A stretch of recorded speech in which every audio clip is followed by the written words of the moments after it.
Hello दोस्तों, तो कैसे हो आप लोग? उम्मीद करता हूँ सब लोग बढ़िया ही होंगे। आज हम बात करने वाले हैं इंट्राडे और स्विंग ट्रेडिंग के बीच का डिफरेंस। हम 6 पॉइंट डिस्कस करेंगे जिससे आपको इजीली समझ आ जाएगा कि इन दोनों में डिफरेंसेस क्या है और कब ये किस तरीके से काम करते हैं। तो बिना टाइम वेस्ट किए वीडियो को करते हैं जल्दी से शुरू। नंबर 1 पे जो हमारे पास सबसे पहला की पॉइंट आता है वो है टाइम फ्रेम। तो सबसे पहले आता है हमारे पास इंट्राडे। तो इंट्राडे के अंदर हमारे पास एक दिन का टाइम होता है हमें अपने स्टॉक्स को लेना और बेचने। वहीं अगर हम दूसरी तरफ बात करें स्विंग ट्रेड की, तो हमारे पास वहां पे होते हैं कुछ दिन या फिर एक हफ्ता या फिर 2 हफ्ते, जितना भी आपका टारगेट अचीव नहीं होता उस तरीके से आप उसको मैनेज कर सकते हो। सेकंड की पॉइंट हमारे पास आता है रिस्क। तो इंट्राडे के अंदर रिस्क ज्यादा है as compared to swing trading, because उसके अंदर एक ही दिन के अंदर बहुत सारा प्राइस फ्लक्चुएशन होता है, जो कि सुबह कुछ और शाम को कुछ होता है, तो इसके अकॉर्डिंग उसमें ज्यादा रिस्क है। फिर आता है हमारे पास स्विंग ट्रेडिंग, जिसके अंदर इंट्राडे के मुकाबले बहुत ही कम रिस्क होता है, पर लेकिन रिस्क इसमें भी होता है क्योंकि मार्केट का कुछ पता नहीं कब नीचे चला जाए कब ऊपर चला जाए। तो वो सारे अपने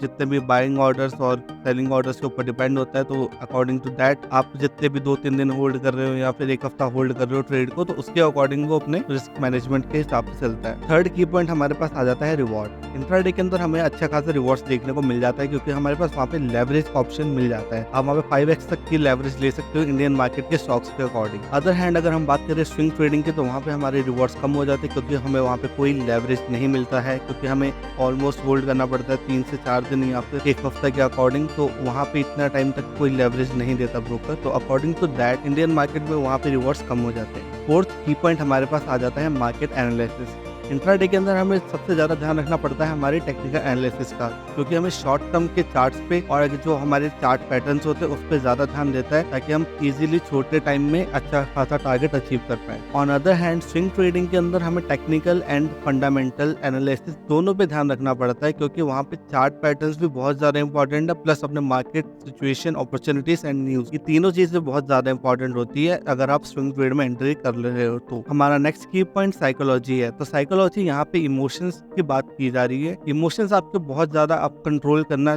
सीखना पड़ेगा आपको, क्योंकि अगर आप नहीं कंट्रोल कर पाओगे तो आप यहाँ पे बहुत अच्छा खासा लॉस कर दोगे। और सेकंड पे आता है रैपिड एक्शंस, क्योंकि मार्केट अचानक से ऊपर अचानक से नीचे जाता है, तो आपको वहाँ पे घबराना नहीं है। अगर इंट्राडे के अंदर आप हो तो आपको ऊपर नीचे देखने को बहुत ज्यादा मिलेगा, तो वहाँ पे अगर आप ये कंट्रोल कर लोगे तो आपके लिए इंट्राडे बनी है। वहीं पे अगर हम बात करते हैं स्विंग ट्रेड्स की, तो वहाँ पे हमारे पास डिसिप्लिन होना चाहिए कि हाँ हमने ली है तो भाई ठीक ठाक है, हमारा डिसीजन बार बार चेंज नहीं होना चाहिए। प्लस सेकंड थिंग है हमारे पास पेशेंस, कि अगर आपने एक पोजीशन होल्ड की है तो उसको कम से कम तब तक होल्ड करो जब तक आपका टारगेट अचीव ना हो, या फिर आपका जब तक एसएल हिट नहीं होता।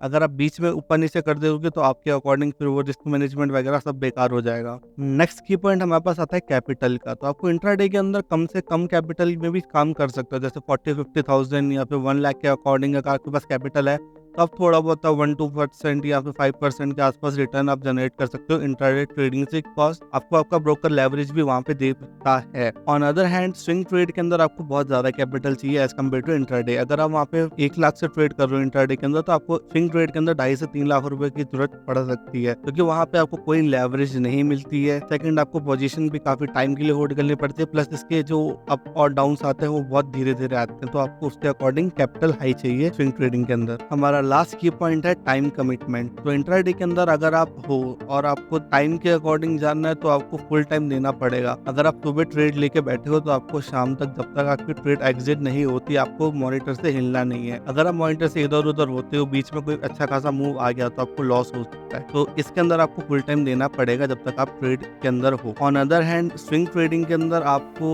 पता होता है शुरू में कि ये पोजीशन मैंने 3 से 4 दिन या फिर एक हफ्ता या फिर 2 हफ्ते के लिए होल्ड की है, तो आपको वहाँ पे ज्यादा टाइम देने की जरूरत नहीं पड़ती है। हाँ, एटलीस्ट आपको 1 से 1.5 घंटे के बाद अगर आप मार्केट टाइम के अंदर हो तो थोड़ा बहुत देख सकते हो कि हाँ भाई मेरी ट्रेड किस साइड को मूव हो रही है, किस साइड जा रही है, नीचे जा रही है कि ऊपर जा रही है, तो उस अकॉर्डिंग आप थोड़ा टाइम के लिए देख सकते हो, बट लेकिन आपको फुल टाइम देने की इस पर कोई जरूरत नहीं होती अगर आप स्विंग ट्रेडिंग के अंदर हो तो that's it's for this video. अगर आपको वीडियो अच्छी लगी हो तो वीडियो को कर दो लाइक और चैनल को कर दो सब्सक्राइब, ताकि आपको ऐसी इंफॉर्मेटिव वीडियो आगे मिलते रहे फ्यूचर में। अगर आपको वीडियो अच्छी लगी तो दोस्तों के साथ शेयर भी कर देना यार। मिलते हैं नेक्स्ट वीडियो में किसी नए टॉपिक के साथ। Keep supporting and keep learning.